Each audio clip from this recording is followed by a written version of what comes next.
2학년 학생 여러분, 안녕하세요. 저는 여러분의 훈남 역사 선생님입니다.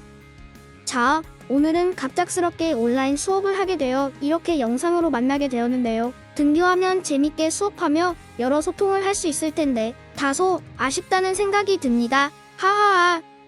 오늘은 지난 인도의 민족운동에 이어 동남아시아와 서아시아 지역의 민족운동에 대해 알아볼 거예요. 자, 그러면 수업 들을 준비가 되었지요? 모두 고고고, 따라해봐요. 고고고.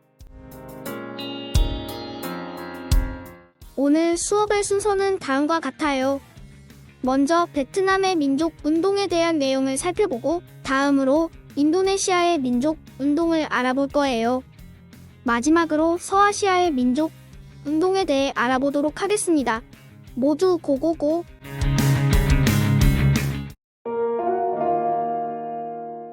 그럼 먼저 베트남의 민족운동에 대해 알아볼게요.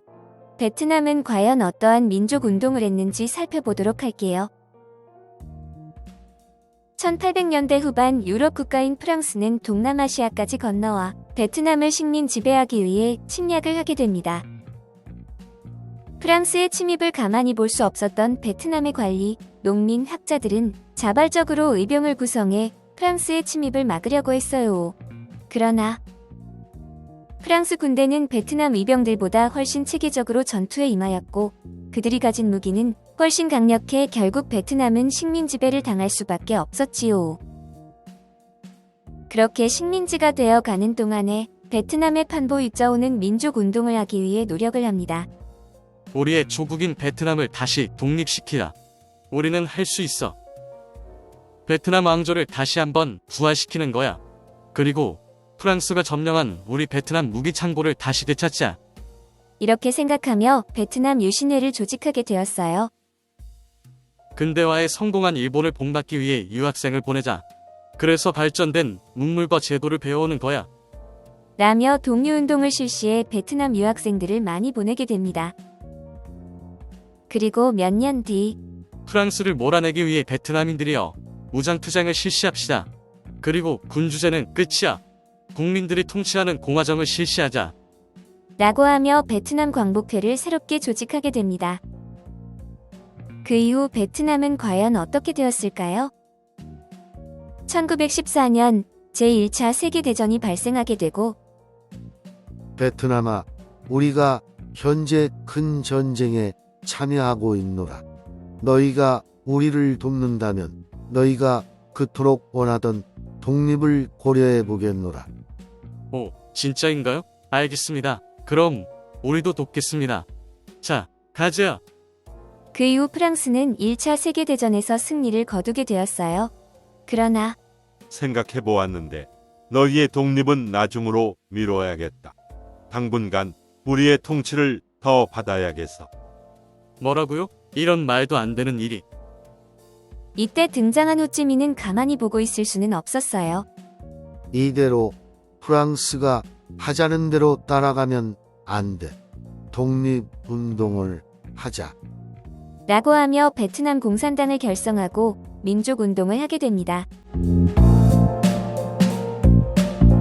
다음으로 인도네시아의 민족운동에 대해 살펴볼게요. 과연 어떤 민족운동을 했을까요? 동남아시아 국가 중 많은 섬으로 구성되어 있는 인도네시아. 우리 네덜란드 사람들 식민 통치 좋아해. 라고 하며 인도네시아를 침략하게 됩니다. 아, 진짜 네덜란드 너희 진짜. 화가 잔뜩 난 인도네시아 사람들. 인도네시아 지식인들과 이슬람교를 믿는 상인들은 조직을 만들어 민족운동을 했어요. 조직의 이름은 바로 이슬람 동맹이었지요. 이슬람 동맹은 인도네시아 안에 외국 자본이 들어오는 것을 반대했고 크리스트교가 인도네시아 안에 들어오는 것 또한 반대했어요. 그리고 인도네시아 산업의 발전을 주장했으며 인도네시아인들이 자치를 할 것을 주장했지요. 민족운동가 카르티니는 인도네시아의 전통과 민족의식을 지키기 위해 학교를 세우며 민족운동을 하기도 했지. 시간이 흐른 뒤 민족운동가였던 수카르노는 인도네시아 국민당을 세우고 인도네시아인들을 하나로 모아 민족운동을 하기도 했어요. 다음으로 동남아시아를 지나 서아시아로 갈 거예요. 과연 서아시아는 어떠한 나라가 민족 운동을 실시했는지 알아보도록 하지요. 유럽과 맞닿아 있는 서아시아, 오늘의 터키 지역에서는 오스만 제국이 오랜 기간 동안 그 지역을 굳건하게 지키고 있었어요.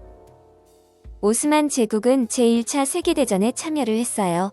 그리고 독일, 오스트리아와 같은 편에서 전쟁을 치르게 됩니다.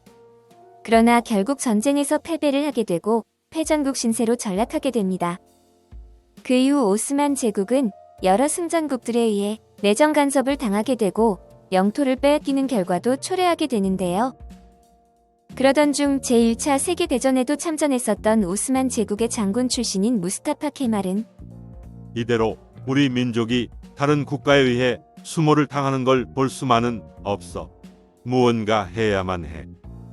라고 하며 오스만 제국을 무너뜨리며 술탄 제도를 폐지하고 마침내 터키 공화국을 세우게 됩니다.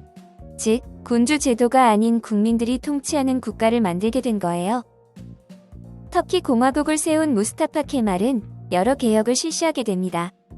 먼저 승전국들에 의해 체결된 불평등한 조약을 개정하고 남녀 차별의 분위기였던 터키에서 평등권을 도입하게 됩니다.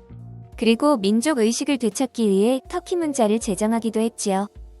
이러한 개혁 속 터키는 잃었던 국력을 되찾게 되며 어려움을 점차 극복해 나가게 됩니다. 지금까지 우리는 동남아시아와 서아시아의 민족 운동에 대해 살펴보았습니다. 다소 생소한 내용이었지만 여러분들 이해가 어느 정도 되었나요? 특히 동남아시아 역사는 교과서 부분을 추가로 해서 배웠기 때문에 여러분들이 나중에 공부하실 때는 앞부분도 같이 다루어야 더욱 이해가 쉽고 흐름을 알기에도 편할 거예요. 갑작스러운 온라인 수업이었지만 여러분들 건강 조심하고 우리는 다음 주에 다시 만나도록 할게요. 여러분들 비밀 댓글로 느낀 점 써주시고 제가 답변을 달아드릴게요. 그럼 여러분들 모두 안녕. 다가오는 환상의 I sit by myself talking to the moon.